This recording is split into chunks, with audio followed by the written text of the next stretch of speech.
ये देखो, ये हमारे दादा इमामुद्दीन कुफर सिकन का मज़ार है। ये 550 साल पुराना है। और ये जो इमाम साहब बाबा है, जो हमारे जो पैगंबर है मोहम्मद मुस्तफ़ा सल्लल्लाहु अलैहि वसल्लम, उनके सिलसिले से चले आ रहे हैं।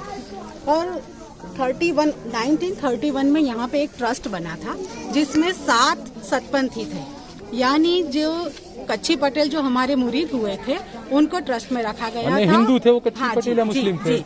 हिंदू थे, लेकिन वो हमको मानने वाले थे। और 3 सैयद थे, 3 सैयद ट्रस्टी थे। इस तरह से 10 लोगों को मिलकर एक ट्रस्ट बनाया था। उसका नाम था इमाम साहब बाबा रोजा संस्था ट्रस्ट। और अब जैसे जैसे टाइम जाता गया, इन लोगों के मन पलटते गए और इन लोगों ने अब ये जो 7 ट्रस्टी है, जो पहले जैसे कि कच्छी पटेली थे, अभी भी वही है, उन लोग अब सब बंधारण खुद अमल में लाते हैं। ऐसा कभी नहीं करते। अब ऐसा बोलते हैं कि ये जो 3 ट्रस्टी है सैयद सादात, उनका हमें साइन की कोई ज़रूरत नहीं है, ऐसा बोलते हैं। और वो सिर्फ 7 लोग मिल के कोई भी ठहराव पसार करते हैं। और ये हमारे हिंदुस्तान के लॉ के अगेंस्ट है कि जो बंधारण अमन में आया है उसको वो डिक्लेन कर रहे हैं और उसको मान नहीं रहे। और दूसरा, कल यहाँ पे जो दीवार बनाई गई है उसमें हमारी 30 से 40 कब्रों को उन्होंने नुकसान किया है। तकरीबन 18 साल के पहले वहाँ पे फेंसिंग था और उसकी जगह पे ये दीवार बनाई। अब आप लोग को ऐसा सवाल होगा कि फेंसिंग तो था ही, उसकी जगह पे दीवार बनी तो क्या प्रॉब्लम है। पर इसमें हमको प्रॉब्लम ये है कि पहले फेंसिंग थी, उसकी भी लड़ाई जारी है। हाई कोर्ट तक हम लोग गए, लेकिन कहीं से भी भारत सरकार से, गुजरात सरकार से हमको सपोर्ट नहीं मिला। और अभी इन लोगों ने उसमें ऐसा बंधारण को तो ये कोई गिनते ही नहीं है। वो तो गुजरात या तो गवर्नमेंट को भी नहीं गिनते, सब अपना ही करते हैं। और ये कलेक्टर श्री के आदेश से इन्होंने यहाँ पे फेंसिंग की जगह पे दीवार बना ली। और दूसरी एक बात हमारी ये है कि ये पूरा कंपाउंड है इमाम साहब बाबा रोजा संस्था ट्रस्ट का, जिसके अंदर एक मस्जिद है, इमाम बाड़ा है, नूर साहब बाबा की दरगाह है, फतुल्ला बाबा की, और काफ़ी हमारे बुजुर्गों की कब्रें भी है। और अभी इन लोग ने ऐसा किया है, दीवार बना के सिर्फ इमाम साहब बाबा का जो हमारा रोज़ा है उसको अलग कर दिया है। और हमारी मस्जिद, हमारा इमाम बाड़ा, हमारी दूसरी जो छोटी छोटी दरगाहें, उनको सबको अलग कर दिया है। और ये जो हमारे दादा की जो दरगाह है इमाम साहब बाबा की, उसको इन लोगों ने मंदिर में कन्वर्ट करने की पूरी साजिश है। बस उसी का हमको विरोध है। अगर ये ऐसा कहे कि फेंसिंग थी और फेंसिंग की जगह पे हमने दीवार बनाई, तो ये बिल्कुल गलत है। और इनको मंदिर में कन्वर्ट करने के लिए ऐसा करते हैं। कभी आपने कहीं देखा है कि जहाँ रोज़ा हो वहाँ आरती होती हो, मूर्तियाँ लगेली होती हो? तो बस यही हमारा विरोध है। वो लोग काम किए ही जा रही है। अभी जस्ट 1 घंटे पहले वो लोग गुम्मट पे चढ़ गए, हमारी दरगाह के इमाम साहब बाबा की गुम्मट पे चढ़ गए और वहाँ तोड़ना शुरू कर दिया उन्होंने। तो हम लोग लेडीज गए तो उन्होंने बंद कर दिया। ये है हमारे में पूरा बच्चा डर रहा है। कांता रंजीत भाई डाभी, यहाँ पर जिस तरीके से कल लोगों ने हिजरत की थी, ये बताया गया कि कुछ टेंशन है यहाँ पर दरगाह को, मज़ार को लेकर। क्या था ये यहाँ पर? दरगाह मज़ार क्या है? ये मंदिर है या दरगाह है या मज़ार? दरगाह ही है यहाँ पे। दरगाह है ये। कब से देख रही हैं आप ये? मैं यहाँ 11 साल से हूँ। अच्छा, 11 साल से दरगाह। 11 साल से हम सब एक साथ ही रहते हैं। कभी किसी के बीच में हमने झगड़ा वगड़ा ये सब कुछ देखा ही नहीं। हम सब एक साथ मिलके रहते हैं। त्योहार हो, कुछ भी हो, हम सब एक साथ ही करते हैं यहाँ पे। तो अभी अचानक क्या होगा ये 1-2 दिन के अंदर? ये मंदिर और दरगाह इशू कहाँ से खड़ा हुआ? क्या लगता है आपको, कौन कर रहा है ये सब? बीच वाले होते हैं वो सब करवाते हैं, बाकी और तो कुछ है नहीं। और ये बीच वाले ही सब करवाते हैं। 40 साल पहले भी ये लोग बुला चुके हैं ऐसे RSS वालों को, और 20 साल पहले भी बुला चुके हैं, और अभी भी अंदर RSS वाले है ही अंदर। और उनके सपोर्ट से ही उन्होंने ये दीवार तैयार की है। ऐसा अरशद पटेल का है। अरशद पटेल बोल रहा है कि ऐसा निवेदन है, बोले कि RSS वालों के सपोर्ट से ही ऐसा हो रहा है। अच्छा, दूसरा ये कि जिस तरीके से जो हुआ ये मामला सारा ना, दीवार उठा दी, या वो दरगाह है या मज़ार है या मंदिर उसको लेकर है, तो क्या आपके यहाँ की महिलाएं जो है, क्या कुछ डर उनके अंदर है अब भी ऐसा कि भाई क्या होगा या आगे कुछ? हाँ, और मुझे एक बात ये कहनी थी कि कल मैंने एक वीडियो देखा था जिसमें अरशद पटेल का ये कहना है कि ये मंदिर है। हम जानते हैं 550 साल पुराना ये हमारे इमाम साहब बाबा का रोजा है। अरशद पटेल ने ये बोला था कि हमारे भगवान का 10वां अवतार दुनिया में आने वाला है और इस वजह से ये मंदिर बन रहा है। तो ये भगवान का जो अवतार आने वाला है ये कहीं से एक्सपोर्ट हो रहा है या भगवान बन रहे हैं या भगवान पैदा होने वाले हैं, या पर्सनली अरशद पटेल के ऊपर फोन आया था कि भाई मैं आने वाला हूँ तो मंदिर बना के रख। ठीक है, ये 550 साल पहले जो हमारे दादा आ चुके हैं, उन्होंने जो सतपंथ बता चुके हैं, इसी पर वो चलते हैं। अगर आपको इमाम साहब बाबा को नहीं मानना है, उनकी दरगाह को नहीं मानना है, और जो भगवान तुम्हारे आने वाले हैं इनके लिए अभी से आपको प्रोटेक्शन चाहिए, आपको मंदिर बनाना है, तो आपके भगवान से ही पूछो कि आपको यही क्यों बनाना है। इमाम साहब बाबा ने क्या भगवान को बताया था मेरे बाजू में आके ही रुकना, यही मंदिर बनाना है। अरशद पटेल का ये मानना है और ये कहना है कि 10वां अवतार भगवान का आने वाला है। तो क्यों आने वाला है, कब आने वाला और यही क्यों आने वाला है? इसलिए आने वाला है कि अरशद पटेल यहाँ पे है। क्या पर्टिकुलर अरशद पटेल की वजह से भगवान आने वाले हैं, कहाँ से आने वाले हैं?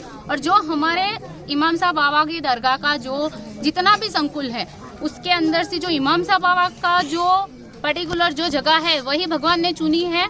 अगर मंदिर बनाने के लिए तो फिर आप पूरा गांव ले लो, हमें नहीं रहना, और आप हर घर को मंदिर बना दो। और एक ही भगवान को क्यों लाते हो?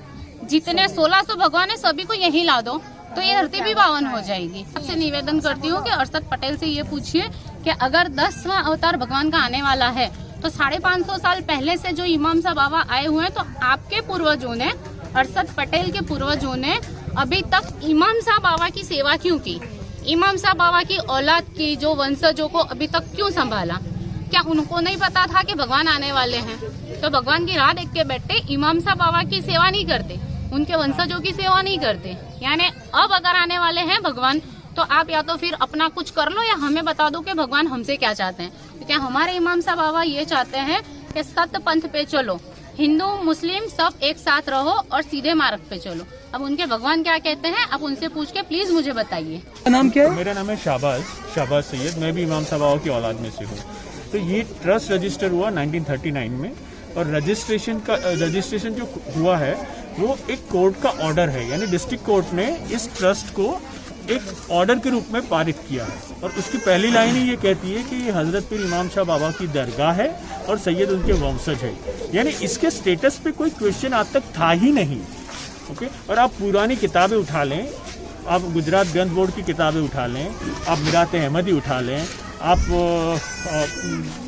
किसी से भी औलियाई गुजरात उठा लें, किसी भी हिस्ट्री की किताब उठा लें, और आप गुजरात यात्राधाम विकास बोर्ड में जाके चेक कर लें, वहाँ भी ये दरगाह के तौर पर रजिस्टर है। तो फिर ये शुरुआत कहाँ से हुई, पैदा कैसे हुआ? हाँ, ये पैदा ऐसे हुआ कि जो ये ट्रस्टी हैं, 7 ट्रस्टी जो हैं इमाम साहब बाबा संस्था के, जो सतपंथी अपने आप को कहते हैं, वो एक्चुअली इमाम साहब बाबा के फॉलोअर्स हैं। अब उन्होंने अपनी आइडियोलॉजी चेंज कर ली under the influence of VHP and RSS, they have changed their ideology. यानी RSS का रोल है इसमें पूरा? RSS का रोल है, ऑब्वियसली RSS का रोल है, VHP का रोल है। उन्होंने अपनी आइडेंटिटी चेंज की, और ये घर वापसी वाला प्रोग्राम है ना, उसका एक पार्ट है कि ये अब मुस्लिम पीर को नहीं मानना चाहते और अपने सनातनी धर्म की ओर जाना चाहते हैं। यानी मुस्लिम पीर को हिंदू बताना चाहते हैं? नहीं, वो अगर मुस्लिम पीर को हिंदू बताना चाहते हैं वो तो बहुत ही गलत बात है, पर वो अपनी घर वापसी के प्रोग्राम में अगर इसको छोड़ के चले जाते हैं तो किसी को प्रॉब्लम नहीं है। बट उन्होंने ये इनिशिएटिव लिया है कि हम वापस जाएं, इससे अच्छा है इमाम साहब बाबा को भी हिंदू पीर में कन्वर्ट कर दें, वो बेहतर होगा। तो ये पूरा एक प्रोपेगेंडा है जो पिछले 10 साल से चल रहा है।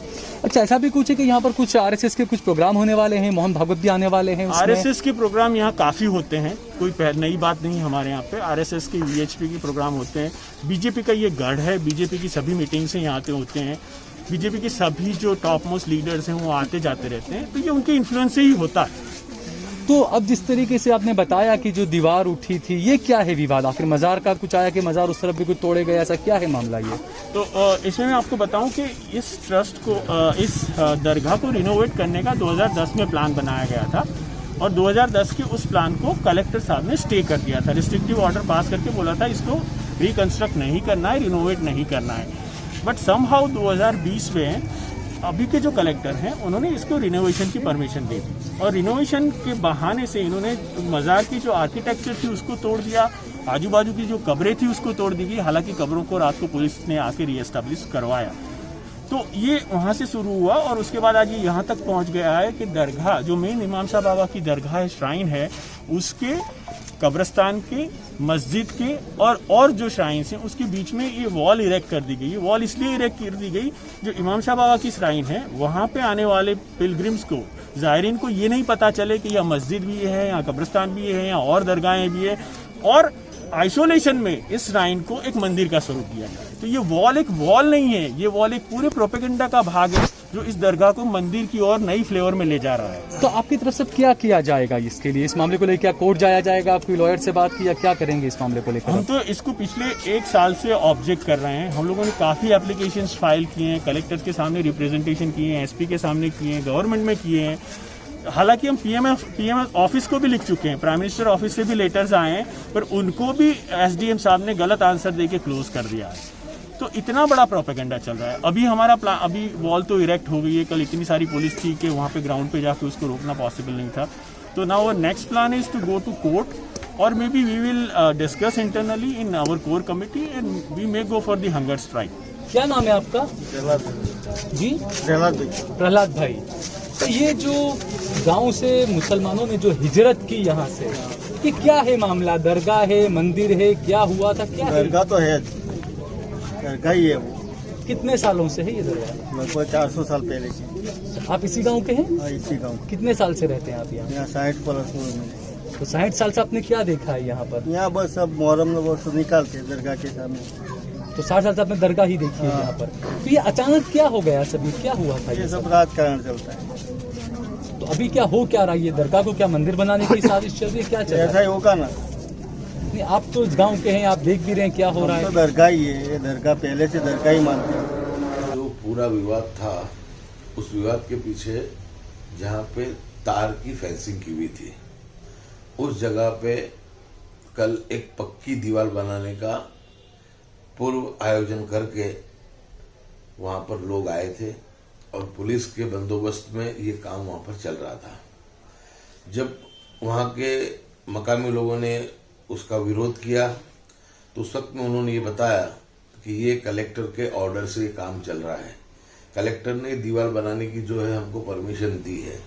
वहाँ के जो पिराना जो दरगाह ट्रस्ट है उसमें 10 ट्रस्टी हैं और उसमें 7 हैं हिंदू समाज से और उसमें 3 हैं मुस्लिम समाज से।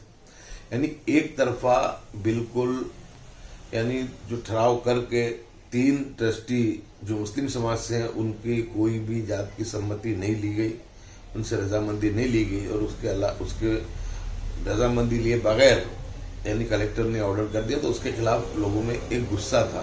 तो लोग ये चाहते थे कि काम अभी इसको रोका जाए, लेकिन वो काम को रोका नहीं गया। इसके लिए लोगों ने वहाँ पे जो मकामी लोग थे, उनके साथ जो ट्रस्टी थे, उन्होंने हिजरत करने का एक अपना विरोध प्रदर्शन करने के लिए उन्होंने इस कार्यक्रम को अंजाम दिया। और वहाँ से वो लोग जो थे वो कलेक्टर ऑफिस जा रहे थे। कलेक्टर ऑफिस जा करके वो अपना जो है वहाँ पे आमरण उपास पे वो लोग बैठेंगे, वहाँ पे वो धरना करेंगे। लेकिन पुलिस ने उनको वहीं से डिटेन कर लिया और डिटेन करने के बाद उनको जो मकरबा, साणंद और चांगोदर 3 जगह पुलिस स्टेशन पर ले जा करके उनको वहाँ पर अटकायती के तौर पे उनको वहाँ पे रखा था। जब हमको इस बात का पता चला तो हम लोग भी वहाँ गए, हमने जाकर के उनसे बात की। हमने वहाँ पे मामलतदार को बुलवाया, वहाँ पर जो वहाँ के डीवाईएसपी थे वो भी वहाँ पर आए।